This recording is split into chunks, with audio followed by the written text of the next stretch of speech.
다음 달 중순에 치러지는 제52대 대한변호사협회장 선거가 어느덧 2주 앞으로 다가왔습니다. 얼마 남지 않은 변협회장 선거를 앞두고 법률방송에서는 국내 법조 단체장들이 말하는 차기 변협회장에게 바란다 코너를 마련했는데요. 이 법조단체 중 2006년 여의도 금융회사에서 일하던 변호사들의 단숙 친목 모임에서 시작돼 현재 전국 4천여 명의 사내 변호사들을 대표하고 있는 한국사내변호사회 김성환 회장을 가장 먼저 만나고 왔는데요. 김혜인 기자가 보도합니다. 한국사내변호사회는 기업 혹은 국가기관, 공공기관 내에서 일하는 사내변호사들이 회원으로 있는 조직입니다. 올해 초 새해가 시작됨과 동시에 한국사내변호사회를 이끌 새로운 회장에 김성환 골프존 경영지원실장이 새로 임명됐습니다. 어느덧 취임 1주년이 다가오는 연말, 취재진은 김 회장과 만났습니다. 김 회장은 서울변호사회와 손을 잡고 새내기 변호사들을 중심으로 해오던 멘토링 과정을 계속 이어나가며 지식과 경험을 나누고 있다고 협회 근황을 전했습니다. 몇 년 전부터 그 서울지방변호사회와 같이 새내기 변호사들에 대한 멘토링 과정을 진행을 하고 있습니다. 최근 새내기 변호사들이 사내 변호사들에 대한 관심이 많아지고 있습니다. 그래서 사내 변호사가 되기 위해서는 무엇을 준비해야 하고 사내 변호사의 역할은 어떤 것인지 궁금합니다. 김 회장은 이러한 새내기 변호사들의 니즈를 차기 대한변호사협회장이 주목해줬으면 한다며 사내 변호사들이 기업에서 법무 업무를 넘어 다양한 직무를 수행할 수 있다고 자신했습니다. 사내 변호사회가 꼽는 차기 변협회장 그리고 집행부의 최우선 과제는 무엇인지 물어봤습니다.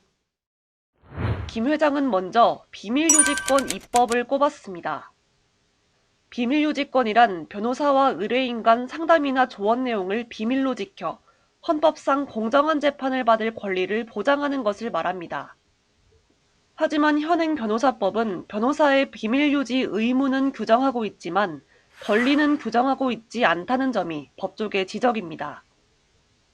검찰 등 수사기관이 기업과 변호인의 사무실을 압수수색하는 경우 이를 거부할 수 있는 권리가 없는 겁니다.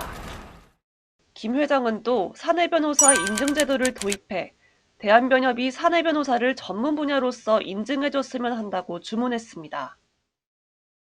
그렇다면 이 전문적인 분야인 사내 변호사 자격을 갖춘 사람, 그리고 사내 변호사로서의 경력을 가진 사람을 사내 변호사 인증을 하는 제도를 마련한다면 기업에서 사내 변호사를 채용할 때 보다 믿고 안전하게 채용하지 않을까 그렇게 생각을 합니다.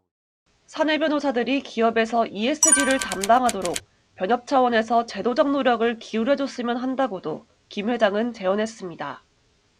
사내 변호사들의 역할을 늘려 더 많은 기업에서 사내 변호사를 채용할 수 있는 발판이 마련돼야 한다는 겁니다. 사내 변호사들의 어떠한 역할로 인해 준법 지원이 되었다면 ESG 평가 점수가 올라간다든지 라는 방법으로 제도적으로 ESG 평가와 ESG 기준에 사내 변호사들의 역할이 포함될 수 있다 그러면 많은 기업에서 사내 변호사들을 더 채용하고 사내 변호사들의 역할을 주지 않을까 생각이 듭니다. 마지막으로 김 회장은 겸직 허가제도 개선 필요성을 언급했습니다. 현재 사내 변호사는 변호사회에 겸직 허가 신청을 받아 업무를 하는데 절차가 까다롭고 지방 발령이 날 경우 해당 지방 변호사회에 새로 신청을 해야 해서 불편이 상당하다고 지적했습니다. 근데 기업에서 근무하다 보면 지방으로 이제 발령이 날 수도 있는데 그때마다 새로 겸직 허가 신청을 해야 되니 불편함이 좀 많습니다. 이런 사소한 것들도 좀 제도 개선이 되었으면 좋겠습니다.